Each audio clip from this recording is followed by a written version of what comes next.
page 61, shiur 65. Omnam.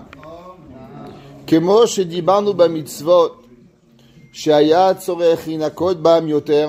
Comme on a expliqué dans les mitzvot, qu'il faut connaître les mitzvot, il faut faire chaque mitzvah et mitzvah dans Gezel, la Shonara, avec une perfection pareille dans les midot.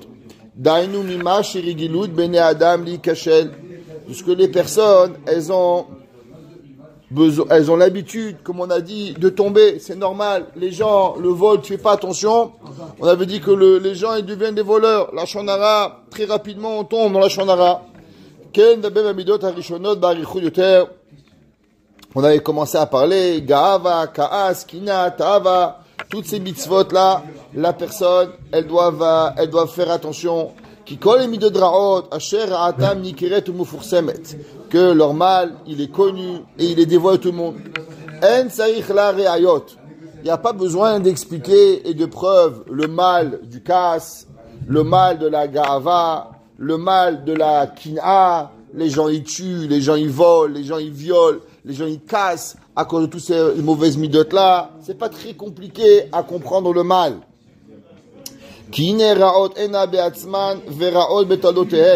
Elles sont mal avec eux-mêmes et elles sont mal dans leur dérivé. Le dérivé de mauvaise mida, elle est aussi très grande. Il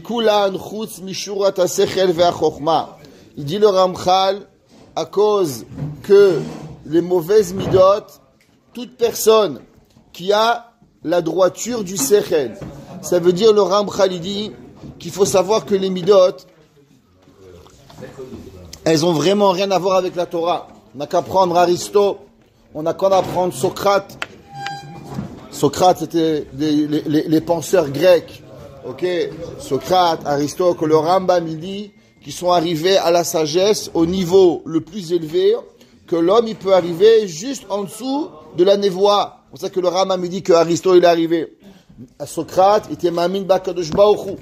Et ils demandaient à leurs élèves, Aristote et Socrate, une perfection des midot que vous avez même pas d'idée.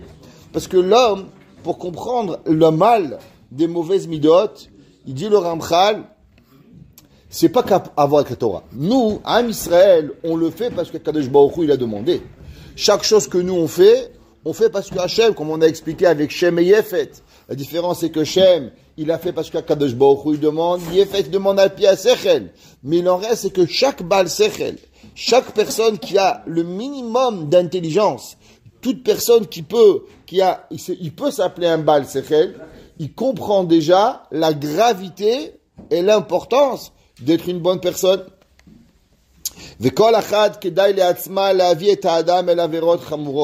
Chacune de ces mauvaises midot, elle peut entamer et elle peut apporter la personne à un dérivé et à des hashlachot et à des gramot de mauvais comportements qui peuvent être terribles. À combien on peut arriver?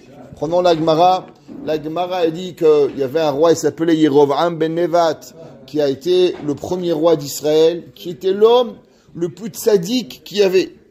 Yerovam ben Nevat, qui était l'homme le plus grand Mekoubal de l'époque, qui a été l'homme qui a été choisi dans tout Am Israël de succéder à Shlomo HaMelech. Et à la fin de sa vie, il va devenir un Hoté ou Machati, il va faire les Averot, Avodazara, et il va amener avec lui tout le peuple juif. À la fin de sa vie, Akadosh Baruch Hu, il demande Yerovam, fais tchouva, fais teshuva. Et toi, David HaMelech et moi, on se promène dans le Gan Eden. Et là, il dit, gars, t'as ta chance. J'accepte, fais teshuva. Dieu lui parle à Yerovam et dit, j'accepte que tu fais teshuva maintenant. Je donne une opportunité. Et Yerovam ben Nevat, il dit, ok, une question. Qui c'est qui marchera devant? David HaMelech ou moi? Et là, il lui dit David. Il dit alors ça ne m'intéresse pas. Le Rav Chaim Shmulevitz, il dit je ne comprends pas. Il dit Dieu, il lui avait dit, toi, David et moi. Alors il lui avait dit que toi, tu étais plus grand. Et c'est vrai. Pourquoi? Parce que Bimkom, Sheba et Teshuva Omdim, En Sadikim Gemorim Yecholim La'amod. Donc si Yerovam ben Nevat, il avait fait Teshuva, alors il aurait été devant David HaMelech. Alors pourquoi il pose la question? Dieu lui a dit, toi, David et moi. Alors pourquoi il doit reposer la question? Il dit le Rav Chaim Shmulevitz, à cause que Yerovam, il a voulu écouter, qui était plus grand, la Gava était tellement grande, il voulait dire, qu'on dise, toi, Yerovam, tu seras plus grand. La Gava, même dans le Olam Haba, elle existe. Il va tout perdre. Et il va tout perdre. La Gemara a dit que, Kol Israël Eshlem Chelok Rabba Chutz, mi Yerovam ben Nevat, qu'il n'a pas de Halek l'Olam Haba. Il n'y a pas, la Gemara a dit, dans la 11e période du Sanhedrin, Perek Chelek. À cause de quoi? À cause que la Gava. Et ça demande, il y a des gens qui vont créer des guerres. Il y a des gens qui vont créer des discordes pendant des centaines d'années. À cause de quoi? Kavod, Ga'ava, rien. Ils vont avancer, ils vont construire. Beaucoup de gens vont même croire qu'ils font beaucoup de bien. Avala kol sheker vechazav. Ils sont là seulement à faire parce qu'ils n'ont pas, regardez, il y a cette semaine, il y a la fille de Rav Chaim Kanievski, elle a été menacée de mort. Pourquoi? Son père, à cause d'histoire de vaccin, les gens ne sont pas capables, on n'est pas obligé de faire un vaccin, c'est pas son problème. Oui, vaccin, non vaccin. Mais comment on peut menacer de mort quelqu'un? C'est qu'on a dépassé des limites. Pourquoi on dépasse des limites? Parce que les gens ne sont pas capables d'accepter qu'il y a des gens qui pensent pas comme toi. Moi, je vais pas menacer de mort les gens qui font pas de vaccin. Alors pourquoi ceux qui font les vaccins? Exact. La démocratie nous tuer. Ça, c'est la preuve à combien les gens, ils sont juste pas capables d'accepter une différente idéologie. Pourquoi? Parce qu'ils sont sûrs qu'ils ont le Hémet et ils sont sûrs qu'ils sont Dieu. Ok, c'est une maladie. Alors, il dit ici, Al-Hagava, ouais, sur la Gava, Mikra Male Mazir, on voit le passage dans Devarim, il dit, Veram levavecha veshacharta et Hashem elokecha. L'homme qui a l'orgueil, qu'est-ce qui lui arrive? La Torah dit, Veshacharta et Hashem elokecha. C'est marqué dans les Sfarim. De là, on apprend celui qui a la Gava, Shocheach et Talmudo. Celui qui a la Gava, il oublie ce qu'il apprend. Pourquoi? La Torah dit, Veram levavecha. Et tu vas avoir Veshacharta. Et tu vas oublier. Ce qui amène l'oubli à la personne, c'est la Gava. Les gens, ils viennent mettre un midrash, ils étudient, ils se rappellent pas. Alors, faut savoir que la Torah, c'est un cadeau, c'est une matana. Les gens, ils peuvent rien se rappeler. Ils se rappellent même pas qu'est-ce qu'ils ont mangé hier. Mais pourtant, ils se rappellent la Torah. Pourquoi? Parce que la Torah, se rappeler, c'est Siyat Adishmaya. C'est l'aide d'Akadosh Baruch Hu. Et comment on se fait que l'homme, il se rappelle pas? C'est marqué dans les Sfarim Akdoshim. Que une des choses il se passe pourquoi la personne, elle oublie la Torah qu'elle apprend, c'est à cause qu'elle a la Ga'ava. Il n'a pas l'humilité. Quand l'homme, il a la Anava, il n'oublie pas. Alaka samru zichronam livracha. Kol hakoes yeh benecha kilu oved avodazara. La personne, il s'énerve, alors il doit être dans ses yeux comme si qu'il est oved avodazara. J'ai écouté une autre Rosh Yeshiva, le Rav Chaim Chaikin, qui était le Rosh d'Aix-les-Bains. Après la guerre, après qu'il avait passé 6 ans dans les camps, il avait perdu sa mère, il avait perdu sa famille. Il était très nerveux, le pauvre. Il avait été dans les camps de travaux pendant 6 ans à créer des rails. Rav Chaikin disait toujours, qu'est-ce qui est plus facile, d'apprendre un Tosfot ou de créer des rails dans le froid? Il dit de créer des rails dans le froid. Et si tu me demandes d'où je sais, parce que j'ai appris un Tosfot et j'ai créé des rails. Et apprendre les rails, c'est plus facile que d'apprendre un Tosfot. Les gens disent, mais qu'est-ce qu'ils font les rabbins? Ils viennent de mettre un midrash. C'est tellement facile. Pourquoi tu viens pas, toi? Pourquoi tu passes pas ta journée avec poser tes fesses sur une chaise? C'est pas aussi facile que tu crois. La preuve, c'est qu'il y a seulement 10 rabbins. Il n'y en a pas 300 000. C'est tellement facile. Tout le monde y serait devenu des rabbins. Mais le fait qu'ils viennent pas, c'est qu'il n'y a pas Rav Chaikin disait à combien c'est difficile de s'asseoir tous les jours, trouver la motivation, revenir, réétudier, trouver quoi, avoir un chèque pour venir. C'est pas facile. Et le Rav Chaikin, à la fin, quand il est revenu à la guerre, il prenait un fil tous les jours. Et toute la journée, il faisait un nœud. Il faisait un nœud, des nœuds, des nœuds, des nœuds, des nœuds, des nœuds, des nœuds, des nœuds, des nœuds, des nœuds, des nœuds, toute la journée. À la fin de la journée, il s'arrêtait, après la tefila, il prenait le fil, et il ouvrait les nœuds. Et il disait, Kol hakoes, keilo veda vodazara. Et il les répétait. Et il enlevait les nœuds. Imaginez-vous un homme nerveux, qui enlève sur un petit fil des nœuds. Kol hakoes, kol mine genam sholtimbo. Kol hakoes, kol mine avodazara. Et comme ça. Et il devenait fou. Et au début, au bout de 2 secondes, ça devenait rouge. Après 20 secondes. Après 1 minute. Et en 6 mois, il avait enlevé tout le chaos qu'il avait en lui. En 6 mois, ses élèves, ils ont dit, j'écoute de Rabbi Aaron Monsonego, le Dayan du Maroc, le Rav Arashi, il a été Me'i du Rav Reikin, que 6 mois après, il n'avait plus une trace de Kaaz dans son corps. En tous les matins, il se prenait, parce que la Derech HaMoussar, c'est quoi? C'est marqué dans une des façons qu'on apprend dans nos Vardok, du Dieu le Moussar. Nous, on lit le livre, on apprend. Mais à nos Vardok, c'est pas comme ça qu'il faisait. À nos Vardok, ils lisent et ils s'arrêtent. Kol HaKoes, Yeh benecha kilu vedavodazara, par exemple. Tout celui qui s'énerve, il doit être comme si qu'il a fait Avodazara. Alors, il prend cette lettre, cette phrase, il s'assoit dans une bididoute. C'est une chambre tout seul, dans la forêt, avec une bougie, et il répète la phrase pendant une demi-heure, 1 heure, 2 heures. Il sait que la personne, les mots, ils lui rentrent dans le cœur. Peut-être un homme, il dit un mot. Comme une guénam sur le timbo. Top, ça rentre par là, ça sort par là. Ouais, comment ça reste? L'homme, c'est seulement à travers qu'il répète. Prenez une chanson, par exemple. Ouais. Comment vous apprenez la chanson? Puis vous répétez. Hatoy, vatoy, vatoy. Quand l'homme, il répète la chanson. Hatov, vatov, vatov. Puis tu répètes le bon, il rentre dans ton cœur. Ça rentre, ça pénètre. Pareil. Quand l'homme, il va avoir le moussard. Comment? C'est pas un mot. Tu dis une fois. Prendre une phrase. Il faut l'écrire. Et tous les jours, tu dis. Ten beli benu. Ahava. Que je vous donne ahava. Avatulam, Havtanu. L'homme, il doit dire que je m'occupe même. Israël. L'homme, il répète la phrase, il répète. Je sais que l'homme, ça va pénétrer dans son cœur. Le moussard, il va rentrer. Le but, c'est pas juste dire une fois. Une fois, c'est comme quand tu rentres dans le magasin à IGA. T'écoutes une chanson, tu rentres, tu sors, tu te rappelles pas la chanson. Mais la chanson que tu aimes, tu écoutes, tu répètes. Que ça pénètre. Par exemple, chez les enfants, souvent, ils demandent pourquoi on répète les mêmes chansons tous les vendredis soirs? Qui est Shmera Shabbat, Vero Rikra. Pourquoi tout le temps les mêmes chansons? La réponse, c'est qu'on drille dans la tête les mots. Qui est Shmera Shabbat, Kel Ishmereni. Yom Shabbaton, un Ishkor. Plus tu répètes, et plus tu rends d'Yirat Shamaim dans l'enfant. Les chansons, c'est des mots d'Yirat Shamaim. Et en répétant, alors on drille. Les gens, ils m'ont dit qu'ils ont aimé ce mot, driller. Ok? C'est du québécois, c'est comme peinturer. On fait pénétrer dans notre tête les mots qui amènent la Yirat Shamaim à la personne. À la kina ve'atava, sur la kina, la jalousie. Ouais, c'est marqué dans Jean Pekavod. À kina ve'atava ve'akavod, motsim et hadam min haolam.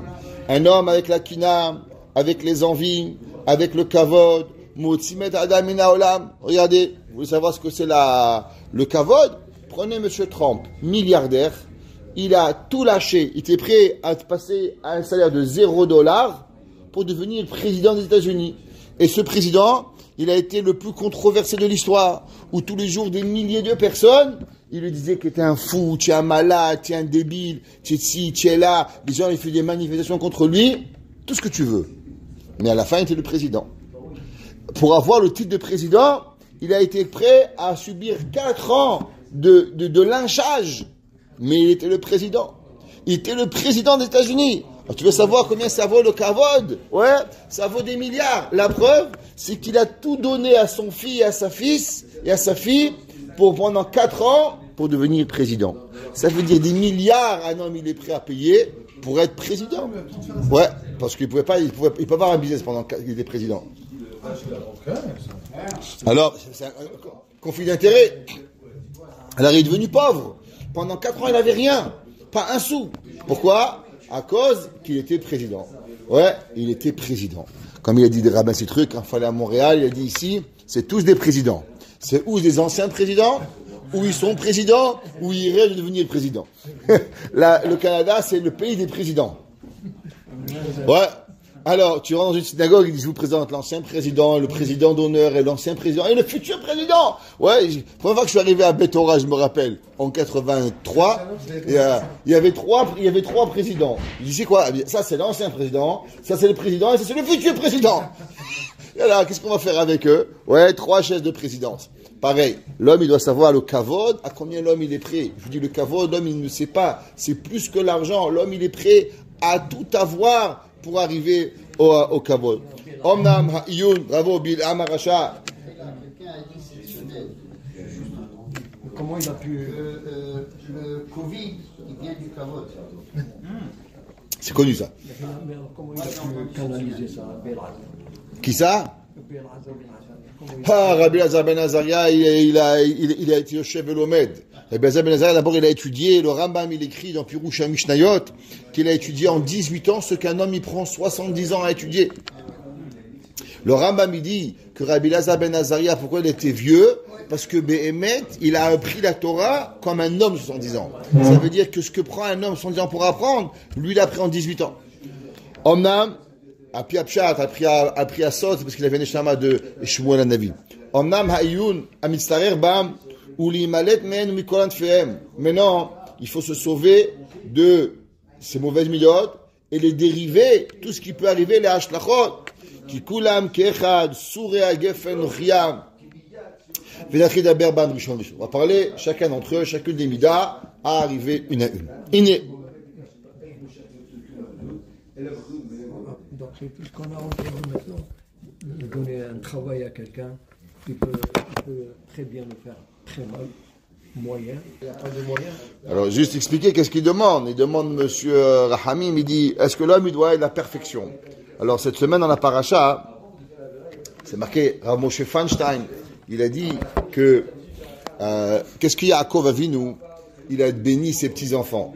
Yesimcha Elokim, Kephraim Vechim Naché. Et chaque semaine, nous, qu'est-ce qu'on fait? On bénit nos enfants de Kephraim Vechim Naché. C'est qui Ephraim et Ménaché?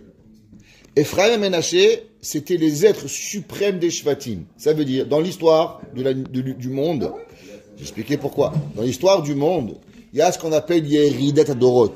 Chaque génération, elle descend. C'était qui les seuls qui ont été capables de remonter le temps? Ephraim et Ménaché. Ils étaient une génération après les Shvatim et ils ont été comparés comme les Shvatim. Ça veut dire qu'ils sont arrivés au summum de la perfection. Non seulement à la perfection d'eux-mêmes, mais même à la perfection de plus grands qu'eux. Il dit à Moshe Feinstein, l'homme, aujourd'hui, il se suffit de peu. L'homme, il se suffit à un petit peu. Allez, c'est Shomer Shabbat, c'est bien. Il dit la Torah, elle n'est pas la suffisance de peu. L'homme, il ne doit pas se suffire de peu. L'homme, il doit se suffire d'être Kephraim Vechim Naché, à toucher le best. On va pas, tu dis pas à un gars, je te souhaite de devenir un petit docteur. Non, tu veux qu'il soit un grand chirurgien. Je te souhaite pas d'être un petit rabbin beau gosse. Je veux être un grand rabbin. Je veux devenir le Gadol Hador. Je veux devenir la Merkava, la Shrina. Je veux arriver au summum de ce que je peux arriver. Yaakov Avinu l'a dit. On est mevarer nos enfants. Yesimcha Elohim, Kephraim Vechim Naché. Ça veut dire que tu dois donner et éduquer tes enfants à la perfection. Tu dois éduquer tes enfants à devenir des grands. Pas se suffire de la médiocrité. Vous savez, Rav Moshe Feinstein, Rav Aaron Kotler, il a dit que en 1968, principalement, c'est quoi tout le Yetzer Hara de l'Amérique qui a commencé avec la rébellion des étudiants? Il a dit, c'était, j'aime pas dire ce mot, mais il faut le dire, c'était la mode du noir. C'est quoi la mode du noir? Le jogging, le peigne dans la tête. Ça veut dire la décontracte. Avant, les gens, ils étaient costard, cravate, chapeau. Les femmes, ils avaient un tailleur. Et avec l'ouverture des mai 68, on est devenus les professeurs. L'autre jour, je passais, il y a peut-être 2 ans, j'avais un rendez-vous dans un bureau, et puis il y avait une école. Je sors, je vois le professeur en tongs et en short, avec les enfants qui sortent, pas une école juive. Je dis, mais comment c'est possible que les enfants, ils vont respecter un professeur en tongs, sans chaussettes, avec un bermuda? Mais qu'est-ce que tu crois qu'il va leur apprendre, ce professeur? Il n'y a pas de kavod. Quelqu'un m'a fait montrer la lettre d'embauche des professeurs qui demandaient en 1900, des goïms, en Australie. La Mora, elle devait avoir une snoot, perfection. Elle n'avait pas le droit de parler à aucun homme dans la rue. Elle ne pouvait pas monter dans aucun taxi si elle n'était pas accompagnée. Elle devait... Qu'est-ce que c'est, Goïm? À combien elle devait être, et son niveau d'éducation, et son niveau de comportement, et qu'elle devait être, et comment, et qu'elle devait avoir la tête couverte, et qu'elle devait avoir les pieds couverts. Ça, c'était... Pourquoi? Parce que tu es l'enseignant, tu es la mechaner, tu es l'éducateur. Comment toi, l'exemple, tu vas arriver à avoir? Rav Aaron Kotler, il a dit, l'Amérique, qu'est-ce qu'elle a voulu? Elle a voulu en donner cette attitude de quoi? De se délaisser. Regarde aujourd'hui, président, moi je me rappelle, le premier président américain qui s'est présenté à la télévision en jeans c'était Bill Clinton. Bill Clinton, il a été le premier président à se mettre en jeans blanc, délavé, avec la chemise ouverte. Premier président. Et aujourd'hui, on est en train d'entendre Mawaya, Racha, Mouchrat. Aujourd'hui, on est en train de savoir c'était qui ce monsieur, Mamash, Ben qui a aucune notion de ce que la moralité, elle peut exister. Pourquoi? Parce qu'il a déraciné le Hémet, il a apporté le sheker dans le monde, il a donné la profanation du mariage à Rehu Behemet, Shoresh Kol HaChataim de l'Amérique, ce président qui a eu, et lui et sa femme, Marshema ou Ben Zichro, Ben Zichram, les deux qui parlent de ce monde, il en reste que quoi? Que eux, ils ont été là, enlevés. Avant, on avait le kavod atzmi. Et là, on a perdu ce kavod. Baron Kotler, il a dit, comment on va arriver à ce principe de les gens, avant ils avaient un kavod atzmi. Le jour où on a enlevé, il a dit un jour à Moshe, il a dit à Baron Kotler, un jour les gens ils se promèneront tout nus dans la rue. Il a dit, mais Rabbi, vous rigolez ou quoi? Il a dit, on enlève le chapeau, parce qu'un beau jour, on veut que tu enlèves le pantalon. Et il a dit, mais Rabbi, c'est pas possible. En 1960, même les goyotes, elles marchaient avec un chapeau. Les hommes, ils avaient un chapeau à haute forme. Il a dit à Baron Kotler, un jour, on enlève le chapeau, et ben le lendemain, on enlèvera la Ishiyuta Adam. De qui l'homme il est. Un jour, j'étais en plein été, j'étais au collège de Skver, peut-être c'était en 97, 98. J'étais au centre du collège, c'était en été, je me rappelle, il faisait une chaleur étouffante à Montréal. Des fois en été, il fait comme ça. À l'époque, j'avais pas de voiture. Donc je marchais depuis downtown jusqu'à chez moi à la maison. Et en sortant, il faisait peut-être dehors 40 degrés. Bien sûr, en capota, avec mon chapeau. Et il y avait deux jeunes filles qui étaient assises au bord de la rue du Rocher. Et Eva Norm. Et elles me disent, elles étaient bien sûr pas trop habillées. Et elles me disent, sale juif. Je me retourne et je dis, entre vous et moi, c'est qui les sales? Et je dis, moi je suis habillé. Et je suis là. Et vous avez même pas un habit sur vous. Vous me traitez de sale juif. Je dis, regardez comment vous êtes. Même les chats, ils sont plus habillés que vous. Et vous me traitez à moi de sale juif. Je dis, les souris et les chiens, ils sont plus habillés que vous. Et vous donnez des leçons de morale aux gens. Et là, elles ne pensaient pas que je parlais français. Alors, elles étaient honte. Elles étaient là, elles sont rentrées à la maison. Mais il en reste, c'est que quoi? C'est qu'aujourd'hui, on a perdu les notions des choses. L'homme, il doit reprendre. Comment on rentre à la choule, comment on s'habille, comment on est habillé. Il arrive Shabbat, un costume, une cravate, devant un Kadosh Baruch Hu, Boré Olam. On va devant un rab, on va chaque chose qu'on doit faire. Les gens, ils ont perdu les notions des choses, de comment ça doit faire. Les gens, ils rentrent au Beth Midrash. Michia d'en parler. Avec des bottes, il fait pas sur leurs bottes. Comment c'est possible ça? Tu salis la maison de Kadosh Baruch Hu, l'homme il rentre pas à la maison avec les chaussures sales. Alors tu arrives, tu mets ta paire de bottes, tu mets des galoches, tu enlèves. C'est la maison de Kadosh Baruch Hu, le Shulchan Aruch dit que c'est assourd. On n'a pas le droit de rentrer au Beth Midrash et de salir la maison d'Hachem, Beth Hachem. Cette maison là, un jour quand Beth Hachem va venir, on va la prendre. Et elle va se transformer, elle va faire partie du Kodesh et Kodashim. Elle va faire du Beth Amikdash. Comment on rend le Kohen Gadol pour pas salir, il marche pieds nus? Pour pas s'amener à Kadosh Baruch Hu. Comment c'est possible que nous on fait pas attention? Et là, moi, c'est qu'on perd. On se laisse. Il faut savoir qu'on est tous quelque part, on est imprégné par l'éducation goy. On ne fait pas attention, mais doucement, il n'y a plus rien qui nous touche. Et nous, notre youv, il est de ramener à l'ordre les gens. Notre youv, il est à chacun de nous de dire, hey, moi je suis un ben Torah. Je vais à Yeshiva, Baruch Hashem, Mahav Toratecha Kol Olam Yisichati, comme l'homme il doit aimer Akadosh Baruch Hu, comme il doit respecter Akadosh Baruch Hu. L'homme, plus il respecte où il est, plus il respecte ce qu'il fait, et plus il va arriver. L'homme il croit, c'est pas grave, tu t'es énervé. T'es énervé. Mais est-ce que tu sais qu'un homme il peut être plus chachouv qu'un Sefer Torah? La Gemara de Masechet Makot dit, Kamati Pshay Ani Bablae. Combien ils sont bêtes, c'est Bablaam.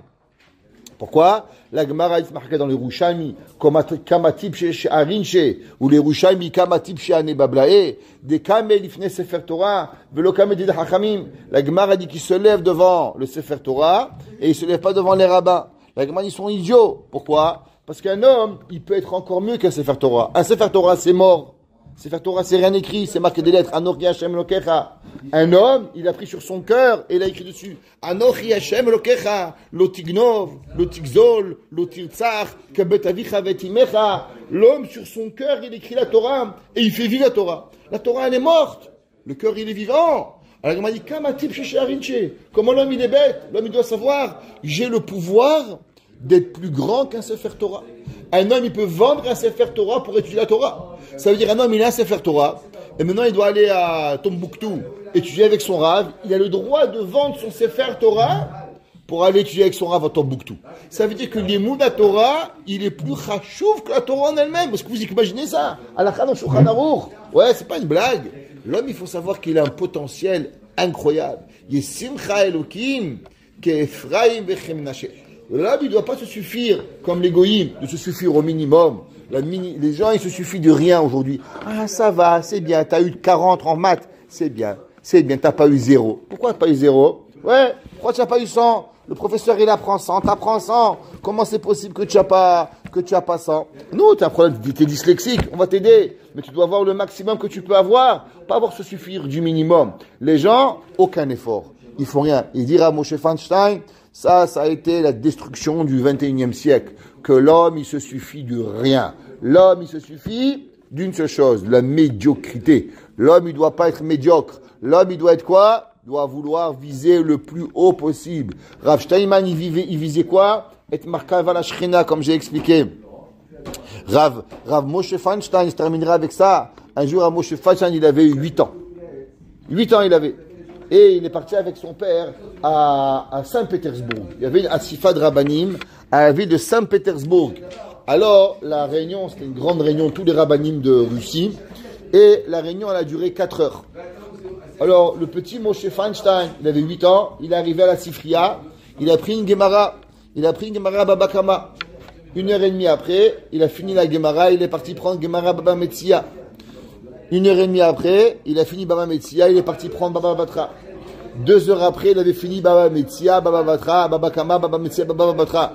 Il y avait un Rav qui a vu ça, il a dit, waouh, regardez cet enfant, à l'âge de 8 ans, en espace de 5 heures, il a fait Baba Kama, Baba Metzia, Baba Batra, Ati Biot Gadol B'Israël. Il s'est levé, le père de Rav Moshe Feinstein, il lui a dit, Rotseach,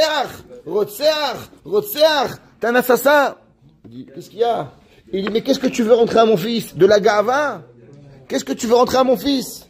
Avalekach Dotsarta. Si mon fils, il a été capable d'étudier Baba Kama, Baba Metzia en 6 heures, c'est pour ça qu'il a été créé. Il n'a rien fait de plus que Baruch Hu lui demande. Il n'a rien fait d'autre que Baruch Hu lui demande. Arrête de lui rentrer des idées tordues dans la vie, qui a la gava, qui a l'orgueil qui va arriver. L'homme, il doit faire ce qu'il doit faire, le minimum. L'homme, il a été créé, les cartes de Sarta, il le dit Rav Moshe Feinstein. Le père de Rav Moshe Feinstein, il a dit à ce monsieur. L'homme, il a été créé pour ça. Aujourd'hui, les gens, ils font un petit peu. Ils veulent recevoir du kavod jusqu'à demain. Et les gens, ils font rien. Et déjà, c'est bien. Dès que tu fais un peu, ben c'est déjà bien, je t'embête pas. Il fait rien, et ça suffit. Il faudrait presque le remercier qu'il te tue pas. Déjà, c'est déjà bien. Déjà qu'il te tue pas. Tu fais aucun tova. Déjà, il faut le remercier que déjà, il ne nous tue pas. C'est ça le monde. Sans Irat Shamaim, les gens, il se suffit de rien. Avant, il y avait, on est dans Shovavim, qu'on explique depuis hier. Dans Shovavim, avant les gens, durant Shovavim, tous les lundis, jeudis, finissaient Tehilim, ils jeûnaient. Tous les dimanches, il y avait Ta'anit Dibour, à la Beth Knesset, les gens ils venaient. Tous les dimanches, les Shovavim, ils se mettaient à la Beth Knesset quand j'étais petit, chez les Sfaradim. Tous les dimanches, ils venaient. Ceux qui se rappellent au Maroc, au Merkaz, au Rabina, ils venaient. 3 fois Tehilim, on commençait Ashrei, Yoshvevetecha, Ashrei Temim Medarer. On commençait Ashrei Ishelo Abezrishaim. On commençait toute la journée, 1 fois Tehilim, 2 fois Tehilim. Après, on s'arrêtait, on faisait Mincha avec Tikkun Shovavim. On faisait les Tachanonim, on faisait Sefer Torah. Et tous les dimanches, on faisait Tikkun Shovavim. C'était Balei Batim, Talmidei Chachamim. Ils étudiaient, ils faisaient Bahab, ils jeûnaient lundi, jeudi, lundi. Tous les Shovavim, ils arrivaient chez les Chassidim. S'ils ne pouvaient pas jeûner, alors ils faisaient vegan. Tout lundi, jeudi, lundi, ils devenaient vegan. C'est quoi vegan? On mange ni de viande, ni de poisson, ni d'œufs. Zecher, il y a Shovavim. On peut pas, la vie elle passe comme ça. On devient, on fait rien. L'homme il arrive. Aujourd'hui, ah Rabbi, quoi, je vais pas manger le son de shawarma. Maman, pas de shawarma. Quand tu vas porter le shawarma dans le paradis, il n'y a pas de shawarma dans le paradis. L'homme, il doit savoir où il veut arriver. L'homme, il doit avoir Marshavot Agdolot. Il doit vouloir devenir une grande personne. L'homme, il doit vouloir devenir une grande. L'homme, il ne peut pas rester toute sa vie à devenir malheureusement une petite personne. Les petits gens font pas grand-chose. Aux enfants, le Rambam dit qu'on leur dit des petites choses, parce qu'ils sont petits. Mais les adultes, il faut les réveiller. Il faut leur dire, hey Coco, Masta Bachaim. Je vais vous dire, il y a des années de ça, j'étais déjà directeur d'école, en 95. Et j'ai engagé une personne. Nous, Torah, Yirat Shamayim. Alors, couvre la tête, madame. Elle dit, Rabbi, vous savez, je suis Baal Teshuvah. Moi, je ne vais pas me couvrir la tête, je fais Teshuvah. Ok, 95, 2000. Madame, couvrez-vous la tête. Non, gentiment. Rabbi, je suis Baal Teshuvah. 2005, 2010, 2015, 2020, 2021. Elle est grand-mère. Ah, Rabbi, je suis Baal Teshuvah. Mais combien de ta vie tu vas te mettre Teshuvah? T'as né, t'as pas 200 ans, non? T'avais Teshuvah à l'âge de 21 ans. Aujourd'hui, t'en as 50, ça fait 30 ans. Au bout de 30 ans, tu vas pas te réveiller, cocotte. Ça fait 30 ans que tu es Shomer et Shabbat. Et 20 ans, t'as vécu pas Shomer Shabbat. Alors, tu es plus religieuse ou plus pas religieuse? À combien d'années il vit dans un monde de rêve? Il croit encore qu'il est Bat Teshuvah. Avant, un homme, qui est Teshuvah, un an après, même pas il avait le souvenir du Bat Teshuvah. Il devenait un vrai Ben Torah. Il était comme si il était en anglais, ils appellent ça FFB. From both. Ouais, il y a le FBI, il y a le FFB. Ouais, il était totalement dans Torah Yirat Shamayim. Là, il faut se réveiller. L'homme, il n'a pas un passeport spécial parce qu'il est Bat Teshuvah chez Kadosh Baruch Hu. Il n'y a pas le Ramchal pour les Bat Teshuvah et le Ramchal pour les gens normaux. La Torah, elle est pour tout le monde, elle est égale. Bat Teshuvah, pas Bat Teshuvah, religieux, pas religieux, bon, pas bon. Là, on apprend le minimum de la vie. L'homme, il doit toucher la perfection. Et Simcha Elohim qui est frère Vechinashe, que Kadosh Baruch Hu nous donne la force de toujours arriver à la perfection, à se dépasser de ce qu'on est capable et ne pas se suffire de la médiocrité. Baruch Hana Leolam. Amen ve Amen.